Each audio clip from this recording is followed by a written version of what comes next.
Une adolescente de 14 ans pleure en se tenant le ventre après avoir rendu visite à son voisin. La caméra révèle la vérité. Bonjour à tous, profitez de ces moments de calme et de réflexion pendant que vous regardez. Dans la petite maison au bout de Magnolia Street, Lucy, 14 ans, était assise tranquillement près de la fenêtre, les yeux rivés sur le ciel qui prenait une douce teinte orangée.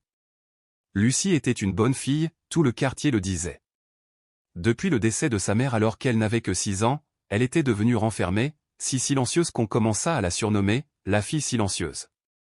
Elle réussissait plutôt bien à l'école sans être exceptionnelle, mais elle était appliquée et donnait toujours le meilleur d'elle-même. Pourtant, ce qui marquait le plus Lucy, ce n'était pas ses notes ni ses manières, mais l'inquiétude constante dans son regard, une tristesse qui ne semblait pas être celle d'un enfant. Son père, Monsieur Matthew, était un électricien réputé dans la région. Autrefois, il était chaleureux et drôle, surtout du vivant de sa femme. Mais après la mort d'Elizabeth, la seule femme qu'il ait jamais aimée ou d'un cancer du foie, quelque chose en lui se figea. Il devint bourru, irascible et ne parlait presque jamais à Lucy, sauf en cas d'absolue nécessité. Lucy n'osait jamais s'asseoir à côté de son père pendant plus de 5 minutes, à moins qu'il n'y ait une raison.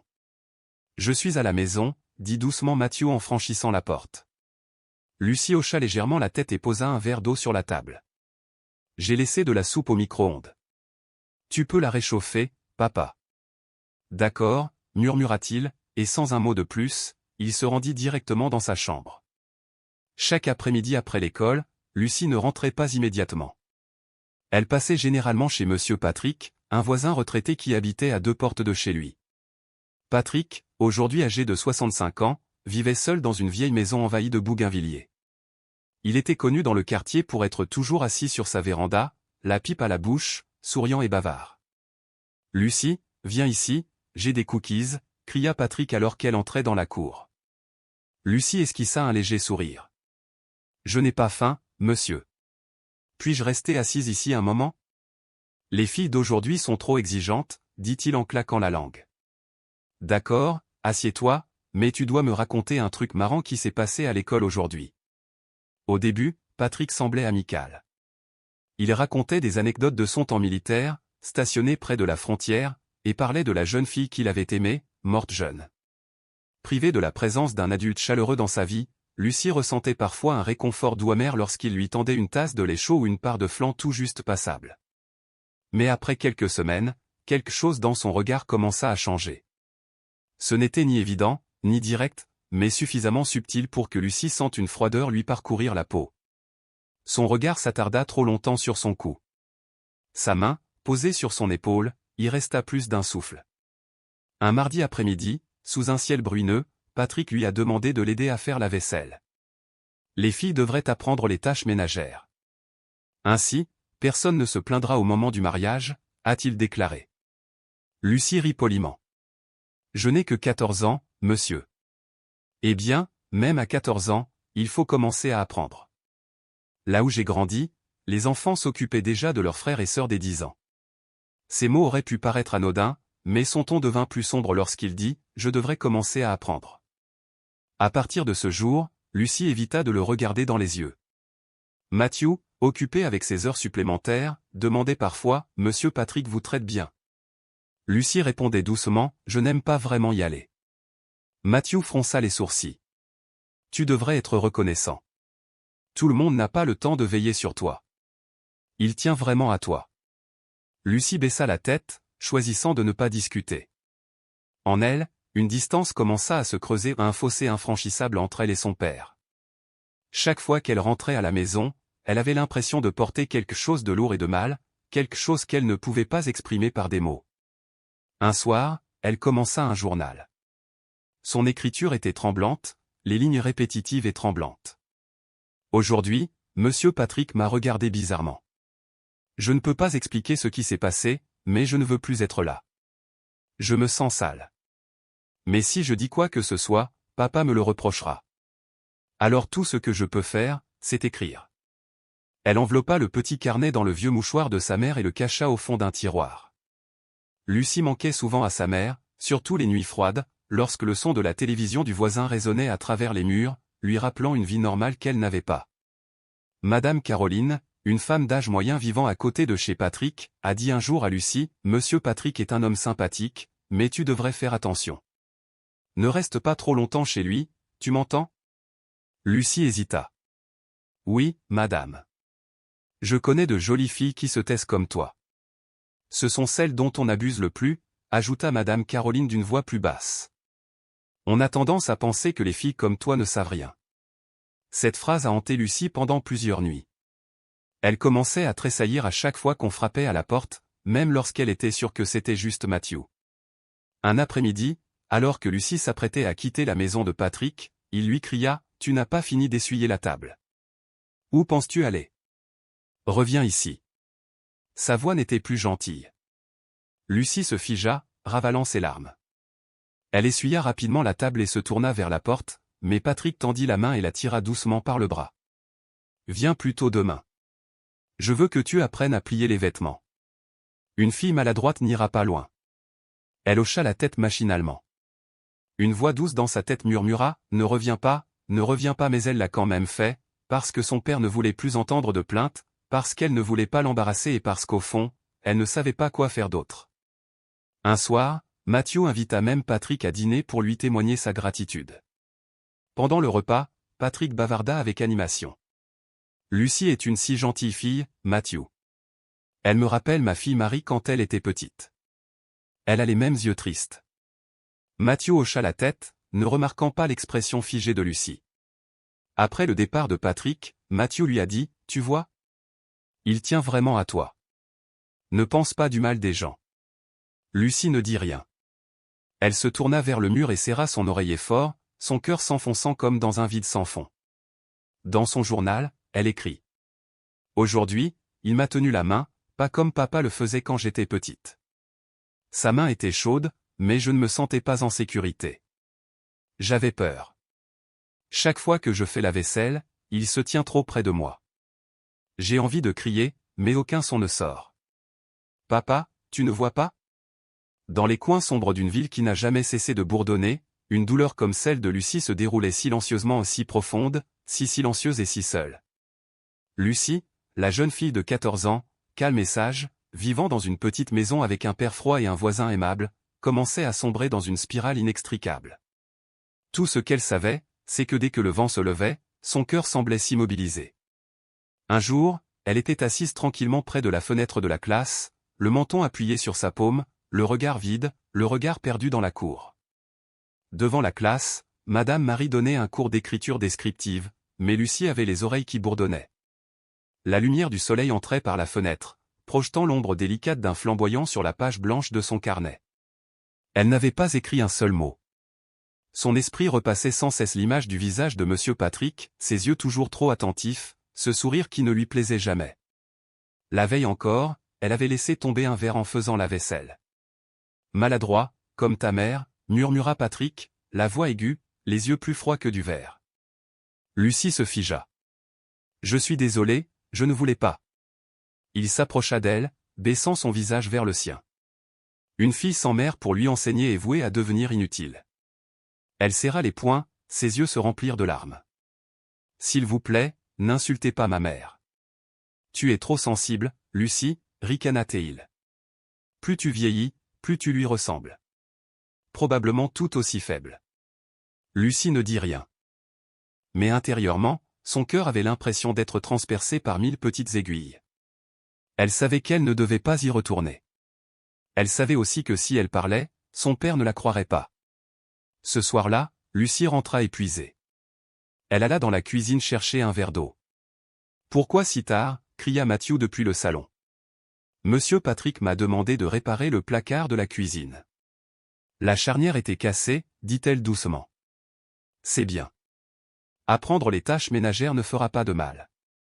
N'oublie pas de te lever tôt pour faire tes devoirs demain. » Lucie hocha la tête et ferma la porte de sa chambre derrière elle. Elle s'assit sur son lit, serrant fermement son ventre dans ses bras tandis qu'une vive douleur la traversait. Sa respiration était superficielle. Puis, dans son esprit, lui revint en mémoire l'image de ce morceau de pain moisi que Monsieur Patrick lui avait donné la veille. Il l'avait forcé à le manger, même si cela sentait clairement mauvais. « Ne sois pas exigeante, grommela-t-il. Tu n'avais rien avant. De quoi te plains-tu? Elle frissonna légèrement. Le lendemain matin, Lucie s'est réveillée avec des cernes. À l'école, elle n'arrivait pas à se concentrer et a dû demander à aller aux toilettes 3 fois. Madame Marie, une femme d'une trentaine d'années au regard perçant mais bienveillant, la retenait après le cours. Lucie, que se passe-t-il? Tu as l'air vraiment bizarre ces derniers temps. Lucie baissa la tête. Ce n'est rien, madame. Je suis juste un peu fatiguée. As-tu pris ton petit déjeuner? Quelque chose ne va pas à la maison? Ton père te fait-il du mal? Sa voix s'adoucit. Lucie secoua aussitôt la tête, un peu paniquée. Non, ce n'est pas papa. Alors qui est-ce? Je ne peux pas le dire. Lucie se mordit la lèvre, ses yeux brillants de larmes retenues. Madame Marie soupira et posa doucement une main sur son épaule. Si un jour tu veux parler, je t'écouterai toujours. Lucie hocha simplement la tête doucement. Cet après-midi-là, alors qu'elle entrait dans la maison de Patrick, elle remarqua que la pièce était complètement sombre, éclairée seulement par la faible lumière filtrant à travers les rideaux. « Viens ici » cria-t-il. Lucie s'avança lentement vers lui, les pieds lourds comme du plomb. Patrick était assis sur le canapé. À côté de lui, une petite pâtisserie était posée sur une assiette. « Assieds-toi. Mange. » Lucie le renifla légèrement. La pâtisserie dégageait une odeur étrange, pas vraiment de pourriture, mais une certaine acidité, comme de la farine périmée. Elle hésita. « J'ai mal au ventre aujourd'hui. » « Je n'ai rien demandé, » rétorqua Patrick. « Je te le donne. Tu manges. » Lucie le regarda, les mains tremblantes, puis prit la pâtisserie et en prit une petite bouchée. La farine lui resta coincée dans la gorge, insipide et sèche. Elle faillit avoir un haut-le-cœur. « Avale-le » grogna-t-il. Elle ferma les yeux et se força à baisser les yeux. Les larmes coulèrent sur ses joues avant même qu'elle ne s'en rende compte. Cette nuit-là, Lucie s'évanouit dans la salle de bain. Mathieu entendit le bruit et se précipita vers elle. Il trouva sa fille recroquevillée sur le sol, le front trempé de sueur froide. Lucie, paniqua-t-il en la soulevant et en la portant jusqu'au lit. Lorsqu'elle reprit connaissance un peu plus tard, il lui demanda « Qu'est-ce qui ne va pas? Es-tu malade ?» Lucie secoua la tête, essayant de se redresser. « Je ne veux plus aller chez lui, papa. » Mathieu marqua une pause. « Encore? J'ai peur. Il n'est pas celui que tu crois. » Lucie, dit-il sèchement, ne sois pas impoli. Monsieur Patrick m'a tant aidé. Tu deviens une enfant ingrate. Ce n'est pas ça, murmura Lucie. Il a insulté maman, m'a fait manger de la nourriture avariée. Clac. Une gifle aussi lourde que le tonnerre. Mathieu resta figé, la main toujours suspendue en l'air. Lucie le fixait, les yeux écarquillés, une tache rouge sur la joue. Ne dis plus jamais de telles choses. Ta mère est partie. Tu veux me faire honte? La voix de Mathieu tremblait de rage. Lucie se serra la joue, les larmes coulant trop vite pour être essuyées. Elle se leva d'un bond et courut dans sa chambre, verrouillant la porte derrière elle. Dans le noir, Lucie ouvrit son journal en tremblant. Je lui ai dit, mais il ne m'a pas cru. Cet homme a insulté maman. Il m'a frappé. Il m'a fait manger du gâteau moisi. Je ne sais plus à qui d'autre le dire. Peut-être que si je disparais, papa finira par me croire. Cette nuit-là, elle écrivit une dernière ligne. Si un jour je ne suis plus là, me croiras-tu alors, papa? Le lendemain matin, Madame Aileen, une femme âgée qui habitait à côté, a découvert Lucie inconsciente dans la salle de bain lorsqu'elle est venue demander à Mathieu de réparer une lumière. Elle frappa à plusieurs reprises, mais n'obtint aucune réponse. Finalement, trop inquiète, elle appela la police du quartier. Lucie a été transportée d'urgence aux urgences. Le médecin a diagnostiqué une infection intestinale aiguë, probablement due à une consommation prolongée d'aliments avariés. La jeune fille présentait également des signes de déshydratation sévère et d'épuisement nerveux. Mathieu était assis dans la salle d'attente, son esprit tournait. Du thé? C'est impossible.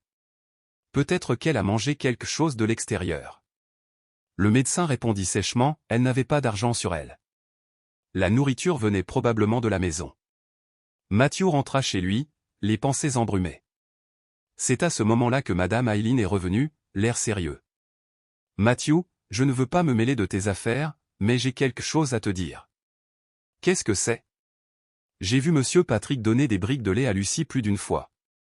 Il avait toujours l'air sournois. J'avais des soupçons depuis un moment, mais je n'ai jamais eu de preuves. Matthew resta immobile, comme si quelqu'un lui avait expulsé tout l'air de ses poumons. Il s'en souvint soudain, la semaine dernière, après un cambriolage dans la maison d'Axan Grave-Côté, il avait installé une caméra dans la cuisine, au cas où. Et si? Il ouvrit son ordinateur portable, les mains tremblantes. Lucie est sortie de l'hôpital après 4 jours d'hospitalisation. Bien qu'encore faible, elle a insisté pour rentrer chez elle, ne voulant pas rester une minute de plus dans cette chambre stérile. Dans son cœur, tout s'était transformé en un espace terne et vide, comme une pièce qui venait d'être nettoyée, ne laissant que de la poussière dans les coins et une odeur d'antiseptique. Matthew la ramena chez elle en taxi. En chemin, il ne dit rien, se contentant de la regarder de temps en temps dans le rétroviseur. Lucie appuya sa tête contre la fenêtre, les yeux fermés, le front humide de sueur malgré l'air frais extérieur. Matthew a essayé de dire quelque chose à plusieurs reprises, mais il a ravalé sa phrase. Il ne lui avait pas encore dit qu'il avait commencé à soupçonner Patrick. À la maison, Lucie ne mangea rien. Elle alla directement dans sa chambre, tira le rideau et s'effondra sur le lit. Matthew resta un moment devant sa porte, puis s'éloigna. 2 jours plus tard, Matthew dut à nouveau faire des heures supplémentaires. Avant de partir, il laissa un mot sur la table de la cuisine.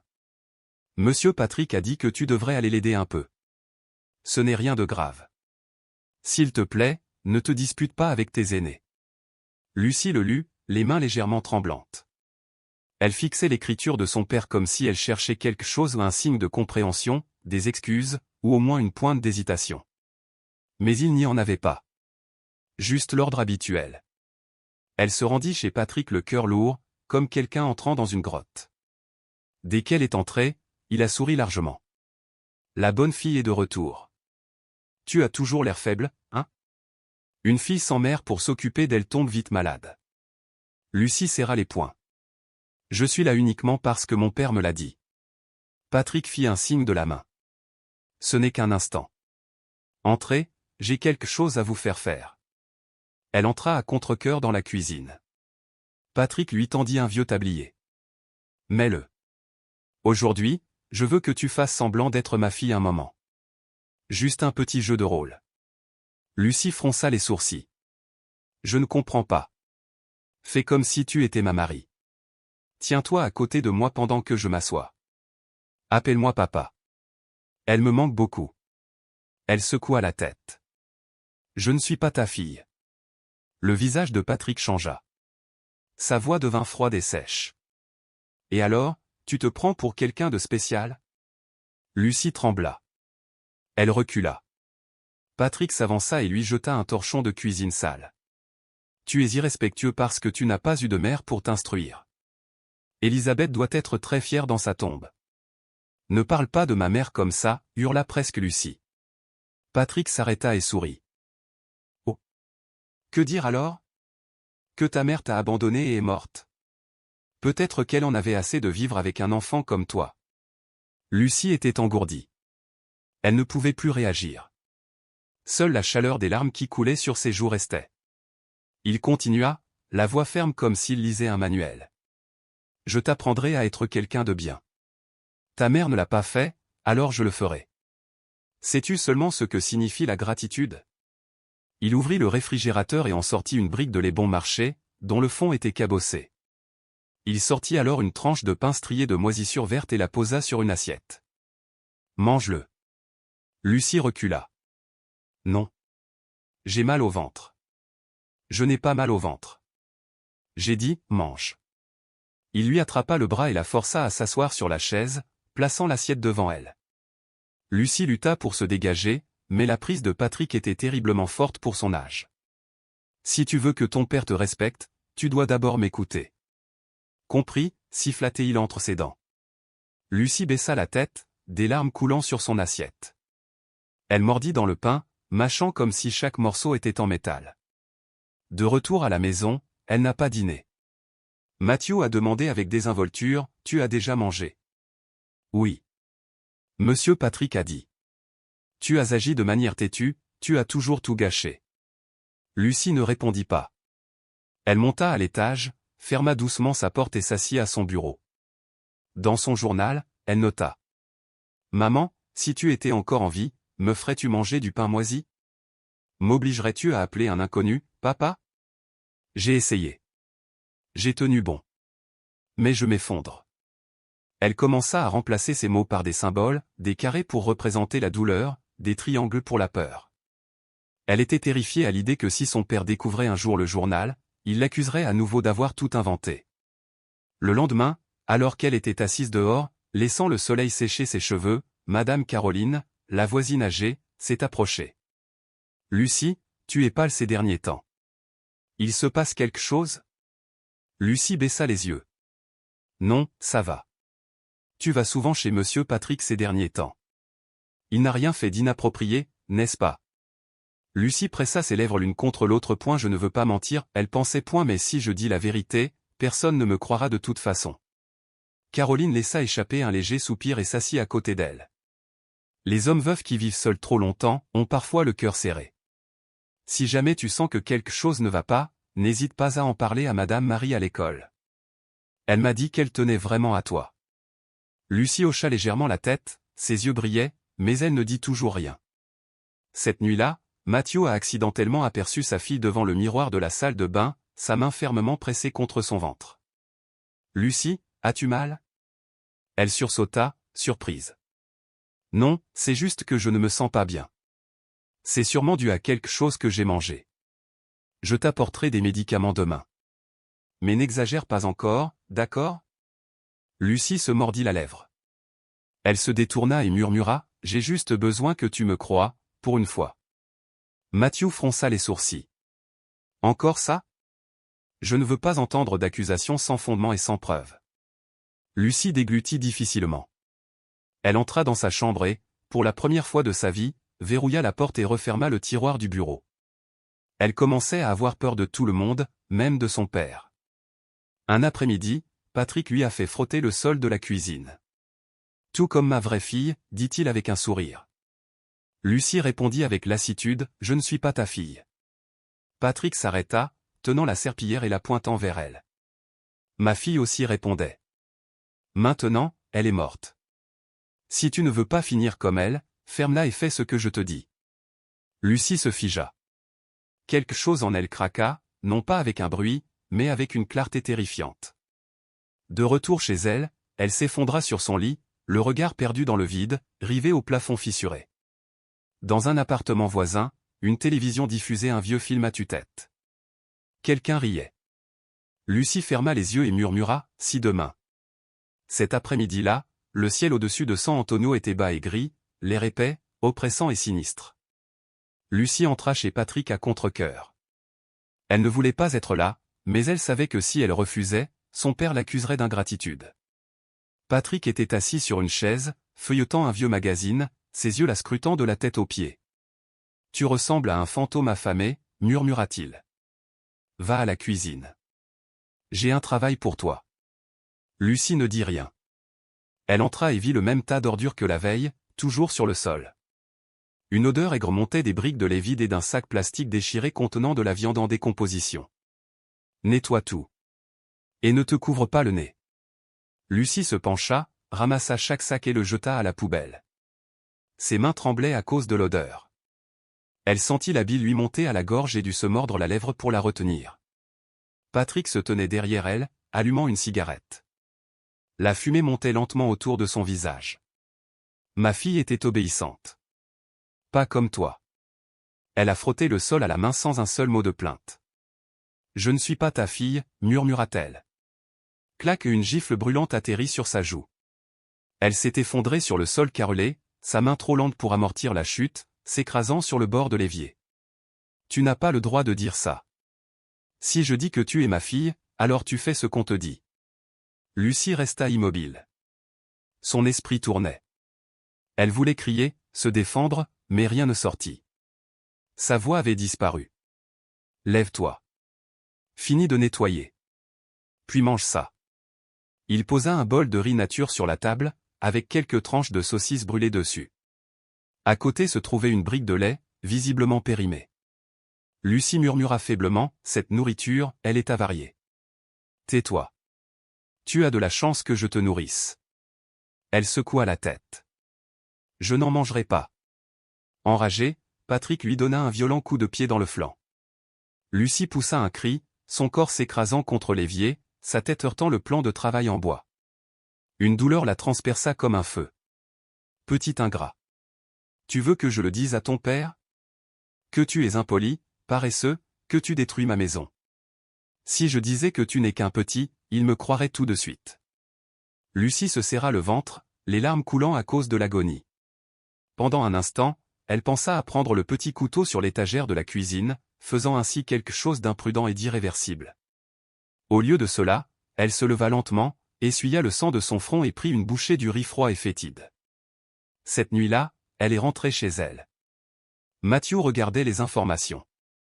Il n'a pas levé les yeux.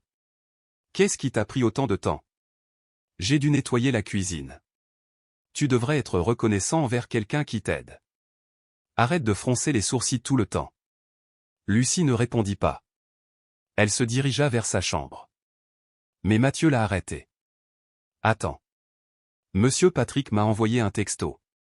Il dit que tu deviens de plus en plus paresseux, que tu réponds, que tu casses des choses. » Lucie se retourna, les yeux remplis de larmes. « Il a insulté maman. Il m'a frappé. Il m'a fait manger de la nourriture avariée. » Mathieu se leva brusquement. « Tu inventes encore des histoires? » « Je ne mens pas. » Lucie fondit en larmes. « J'ai peur de lui. » Claque une deuxième gifle. La main de Mathieu a laissé une marque rouge vive sur sa joue. Elle n'a pas crié. Elle n'a pas bronché. Elle est restée immobile, comme un arbre brisé par le vent. « Ça suffit. Tu deviens aussi têtu que ta mère, » cria-t-il. « Maman n'était pas comme ça, » murmura Lucie, puis elle se retourna et courut à l'étage. Elle verrouilla sa porte, s'effondra sur le sol et regarda son reflet dans le miroir. Ses cheveux emmêlés, sa joue gonflée, ses yeux rouges, elle ne reconnaissait pas la fille qui la regardait. Cette nuit-là, elle écrivit dans son journal, les mains tremblantes et en lettres capitales. « J'ai essayé de parler. J'ai vraiment essayé. Mais papa m'a frappé parce qu'il croyait quelqu'un d'autre. Je suis si fatigué. Si je ne suis pas là demain, me croira-t-il alors? Je déteste le pain moisi. Je déteste le lait périmé. Je déteste faire semblant d'être la fille d'un étranger. Mais surtout, je déteste être traité d'être tenu comme ta mère par mon propre père. » Le lendemain, Patrick envoya un long message à Mathieu. « Mathieu, ta fille devient de plus en plus difficile. Mais je n'abandonnerai pas en voilà demain matin. Je l'entraînerai comme il faut. Je peux tout lui apprendre. » Mathieu n'a pas répondu. Il fixa le message. Une partie de lui aurait voulu vérifier la caméra de sécurité qu'il avait installée des semaines auparavant. Mais il ne le fit pas paralysé par une paresse dangereuse et corrosive, il resta assis. Le lendemain matin, alors que Mathieu était sur le point de partir au travail, un coup violent retentit à la porte. C'était Miss Hélène. « Mathieu, viens vite. » Lucie s'est évanouie dans la salle de bain. J'ai entendu un bruit de fracas dans le jardin. J'ai couru et j'ai trouvé la porte verrouillée.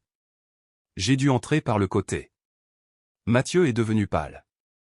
Il s'est précipité à l'intérieur et a frappé à la porte de la salle de bain. Lucie était recroquevillée près du lavabo, les yeux fermés, les lèvres pâles. Il la souleva dans ses bras. Et pour la première fois depuis des années, il ressentit une véritable peur, non pas des autres, mais de lui-même. De sa cécité. De sa négligence. De son indifférence. À l'hôpital, la voix du médecin était dure, presque cinglante. Elle souffre d'une grave infection bactérienne.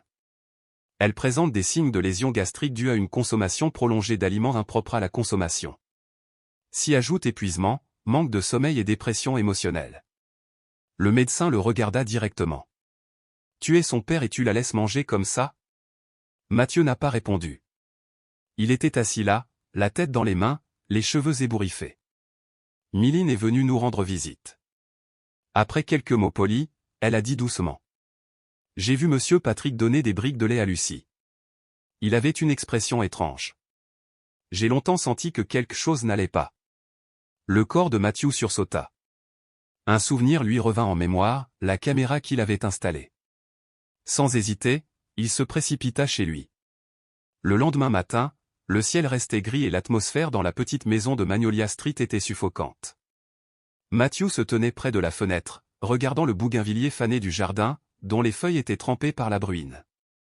Sa main tremblait tandis qu'il tenait son téléphone, les yeux écarquillés, fixant l'écran mais incapable d'appuyer sur « Appeler ». Puis, on frappa doucement à la porte. « Matthew, je suis là », dit Madame Hélène, le visage plein d'inquiétude. Matthew ouvrit rapidement la porte. « La fille, elle a été admise, n'est-ce pas ?» demanda doucement Madame Hélène, son regard scrutant le sien. Matthew hocha la tête. « Oui. Le médecin a dit qu'elle souffrait d'une grave infection intestinale due à une consommation prolongée d'aliments avariés. Et elle est épuisée mentalement. » Madame Hélène lui prit la main. « Je suis vraiment désolé. Je soupçonne Monsieur Patrick depuis un moment, mais je n'avais aucune preuve. Si vous voulez, je peux vous aider. » Matthew la regarda, le cœur serré de douleur et de rage. Il pensa à sa fille fragile, pâle, allongée dans ce lit d'hôpital où il eut l'impression que quelque chose lui serrait la poitrine. De retour dans le salon, Matthew ouvrit son ordinateur portable et lança le logiciel de surveillance. La vidéo la coupait le souffle. La petite Lucie, épuisée, entra dans la maison de Patrick, le regard méfiant.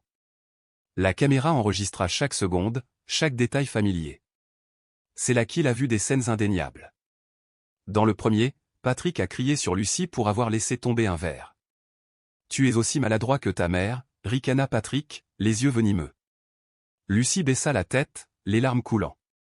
Un autre clip montre Patrick jetant violemment une serviette sur le visage de Lucie lorsqu'elle résiste.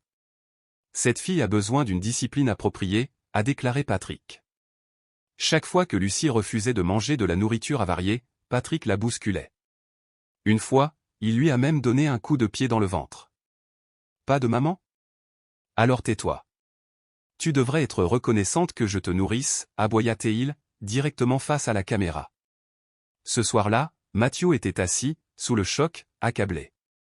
Il pleurait, les larmes coulant à flots, la tête entre les mains, sanglotant comme un enfant. « Lucie ? Je ne t'ai pas cru. Je t'ai fait du mal, murmura-t-il. Ces images lui ont fait l'effet d'un couteau transperçant son cœur. Il a été horrifié de réaliser qu'il avait laissé sa fille affronter seule des tourments physiques et émotionnels. Le dernier clip montre Lucie effondrée sur le sol de la cuisine, se tenant le ventre de douleur, tandis que Patrick se tenait à proximité, le visage dénué d'émotion. Matthew se leva, sortit dans le jardin et s'affala sur le banc sous le bougainvillier. La brise froide le fit frissonner. Il sut alors qu'il devait agir.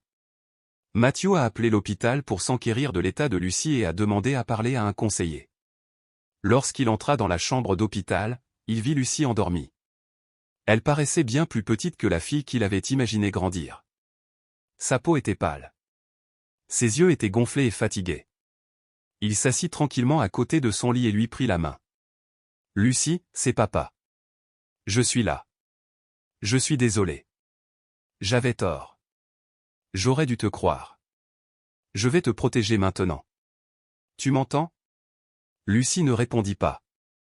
Elle ouvrit à peine les yeux, le regardant avec une expression hébétée et douloureuse. Lorsque Madame Hélène est venue lui rendre visite, elle a regardé Matthew et lui a parlé doucement. « Je sais que tu souffres, mais tu dois être fort. Les preuves sont claires. Il faut prévenir la police immédiatement. » Matthew hocha la tête. En lui, la culpabilité et la détermination commencèrent à s'agiter. De retour chez lui, il a fouillé dans les anciens messages entre lui et Patrick. « Assure-toi d'envoyer la fille demain. Je lui apprendrai correctement. » Matthew grogna dans sa barbe. « Je ne te laisserai plus faire de mal à ma fille. » Il a pris le téléphone et a appelé la police. Ce soir-là, après le travail, Matthew rentra chez lui et s'assit seul dans le noir, à la recherche du journal de Lucie. L'écriture tremblante. Les symboles. La peur et la douleur. Une boule s'est formée dans sa gorge. « Si je pars, est-ce que tu me croiras, papa ?» Matthew posa son journal et essuya ses larmes. Pour la première fois, il se sentait vraiment comme un raté. Il était assis devant son ordinateur portable, les mains tremblantes, les yeux rivés sur les images. La pièce était sombre, éclairé seulement par la faible lueur de l'écran sur son visage anxieux et dévasté. Chaque image de la vidéo de sécurité révélait des vérités brutales qu'il avait longtemps refusé d'accepter. D'abord, Lucie entra chez Patrick, l'air épuisé, le regard vide. Mathieu le vit clairement, la tristesse, la peur silencieuse dans ses mouvements tremblants. Patrick se tenait à l'entrée de la cuisine, l'expression froide. « Assieds-toi ici », dit-il d'une voix basse et menaçante. Lucie s'assit timidement, les yeux fixés au loin. Patrick a commencé à lui crier dessus parce qu'elle ne faisait pas ce qu'il voulait. « Tu es inutile. On dirait une folle. » Lucie pleurait en silence, la tête baissée. Une douleur profonde et lancinante perlait dans ses yeux. Ensuite, Mathieu a vu Patrick lancer des insultes verbales. « Ta mère ne t'a jamais rien appris ? Ah oui, elle est morte. Pas étonnant que tu sois devenu comme ça. » Lucie se figea, luttant pour se ressaisir, puis fondit en larmes. Patrick, furieux, lui jeta une serviette, puis déposa du pain moisi et une brique de lait périmé sur la table. « Mange-le. » Lucie a essayé de refuser, mais Patrick lui a donné un violent coup de pied dans le ventre, la faisant chanceler. « Pas de maman ? Alors tais-toi. Tu as de la chance que je te nourrisse. » Mathieu regardait, les larmes coulant sans interruption. Il haletait, sentant son cœur se briser en 1000 morceaux. « Lucie, je ne t'ai pas cru. Je t'ai fait du mal. » Il baissa la tête, submergé par une succession d'images, cris, douleurs, impuissance. Le père strict et distant n'était plus qu'un homme brisé, croulant sous le poids de la culpabilité. Il se souvenait de chaque dispute, de chaque mot dur, de chaque gifle qu'il lui avait donné, alors que tout ce qu'elle voulait, c'était être protégée. Mathieu pleurait comme un enfant, serrant sa tête dans ses bras, sanglotant sans retenue dans la pièce vide. Il s'en voulait de ne pas l'avoir cru, d'avoir laissé un monstre détruire l'esprit de la petite fille qu'il aimait plus que tout. « Ma fille. Je suis vraiment désolé. Je vais arranger ça. » Une scène en particulier le coupa le souffle, Patrick jeta violemment Lucie au sol et se tint froidement près d'elle, sans une once de pitié. Lucie resta recroquevillée, se tenant le ventre de douleur, incapable de crier. Des moments que Mathieu n'avait jamais connus, jusqu'à maintenant. En regardant cette horrible vidéo, Mathieu s'effondra, perdu dans sa confusion. Il arpenta la pièce, essuyant ses larmes encore et encore. Finalement, il s'effondra au sol, la tête dans les bras, et murmura. « Je ne t'ai pas protégé. Je t'ai laissé tomber. » Il se souvenait du nombre de fois où Lucie avait essayé de lui parler de Patrick et de la façon dont il avait toujours repoussé cela, pensant qu'elle exagérait ou inventait. « Tout est de ma faute, pensa-t-il. Je l'ai laissé seul. » Cette nuit-là, Mathieu n'arrivait pas à dormir. Il décrocha le téléphone et appela son ami proche Xavier, avocat en ville. « Xavier. J'ai quelque chose à te dire. C'est sérieux. Il s'agit de Lucie. » Xavier a répondu immédiatement et a convenu de rencontrer Mathieu le lendemain matin. Le lendemain, Mathieu apporta la vidéo et retrouva Xavier dans un petit café. Xavier regarda la vidéo, l'air sérieux.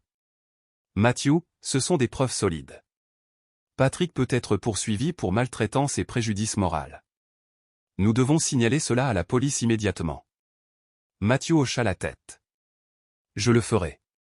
Je ne laisserai plus personne faire du mal à ma fille. » Mathieu est rentré chez lui, accablé mais déterminé.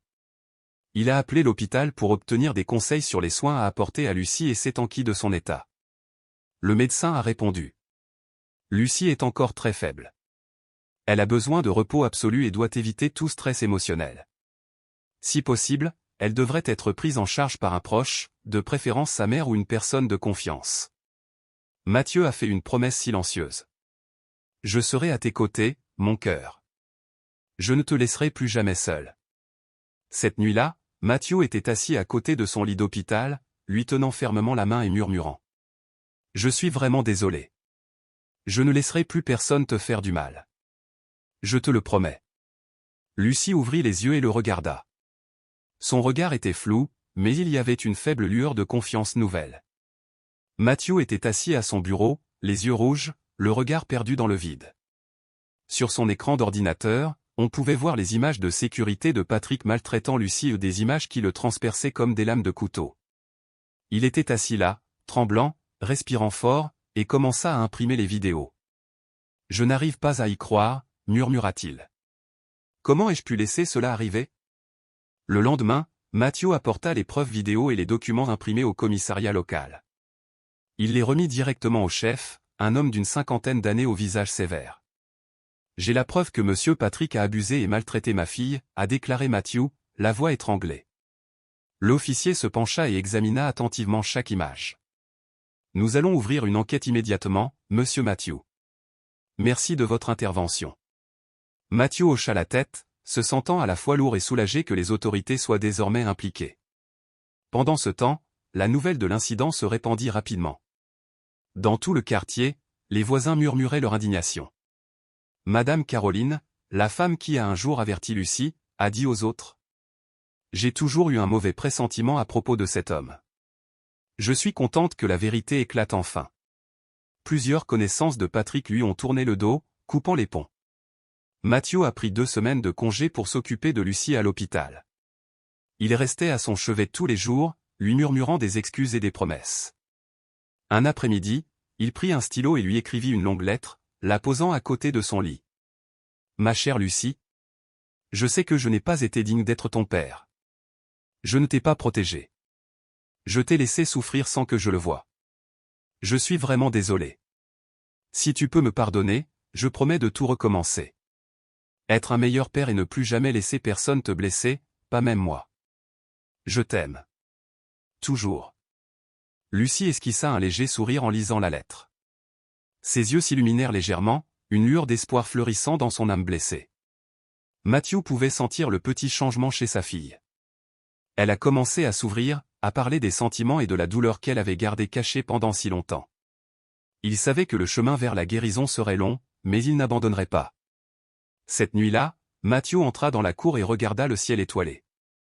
Une vague de colère le submergea, non seulement envers Patrick, qui avait détruit l'enfance de sa fille, mais aussi envers lui-même pour son indifférence passée.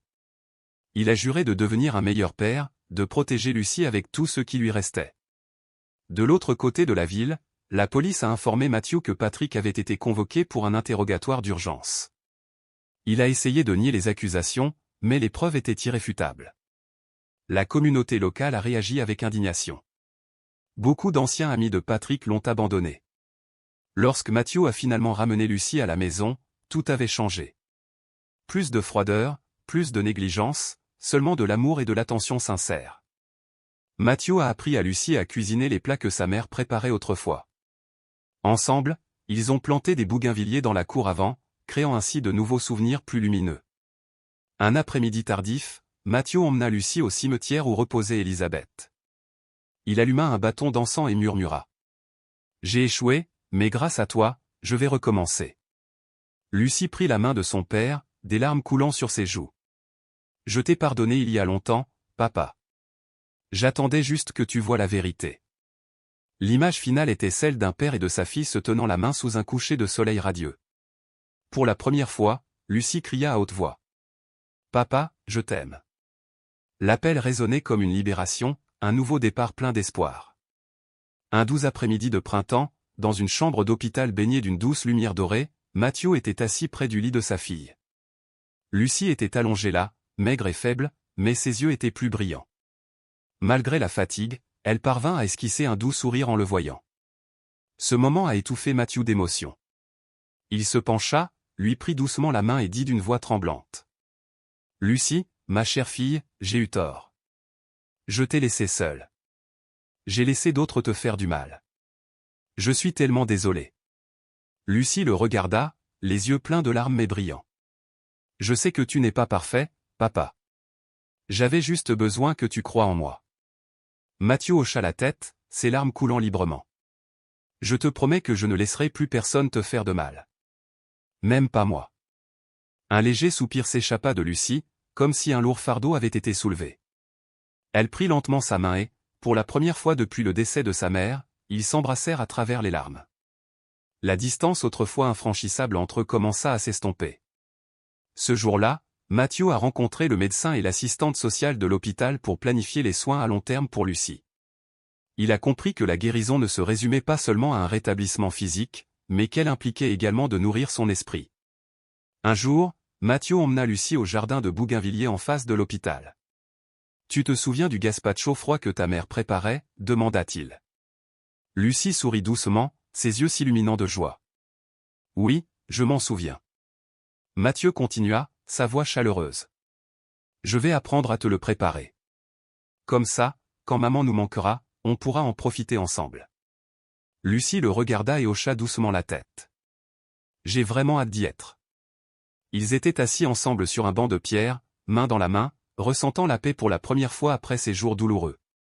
Une semaine plus tard, Mathieu a reçu un message de la police, Monsieur Patrick avait été définitivement interdit de contact avec les enfants. C'était un morceau de justice auquel Mathieu avait tant aspiré. Dans leur quartier, les gens ont commencé à comprendre la vérité. Ils ont commencé à montrer de l'empathie et du soutien envers Mathieu et Lucie. Madame Caroline et Madame Hélène passaient souvent, apportant de petits cadeaux et des mots chaleureux d'encouragement. Un jour, Madame Hélène est venue rendre visite à Mathieu et lui a tenu la main. « Tu as bien fait. Tant que tu n'abandonnes pas, les choses s'amélioreront. » Mathieu sourit, les yeux pleins d'espoir. « Je n'abandonnerai jamais ma fille. » À l'hôpital, Lucie a commencé à s'ouvrir au psychologue. Elle a progressivement partagé sa douleur et les émotions qu'elle avait réprimées pendant si longtemps. « J'avais peur de lui » dit doucement Lucie lors d'une séance de thérapie. Le spécialiste hocha la tête. « Tu as été très heureux de partager ça.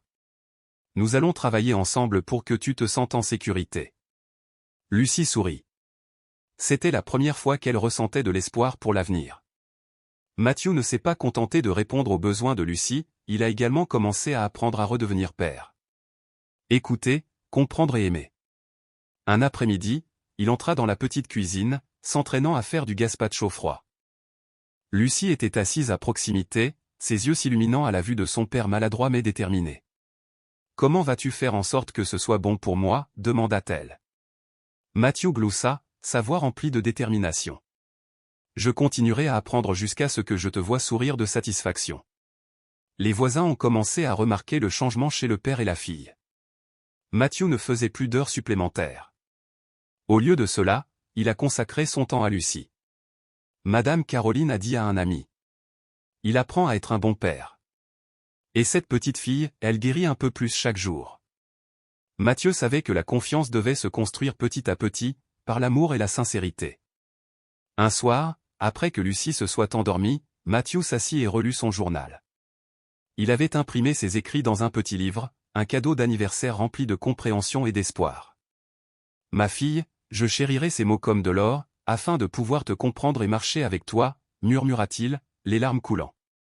À l'approche de l'été, Mathieu décide d'emmener Lucie au cimetière où sa mère repose. Ce jour-là, père et fille marchaient main dans la main sous le ciel bleu profond.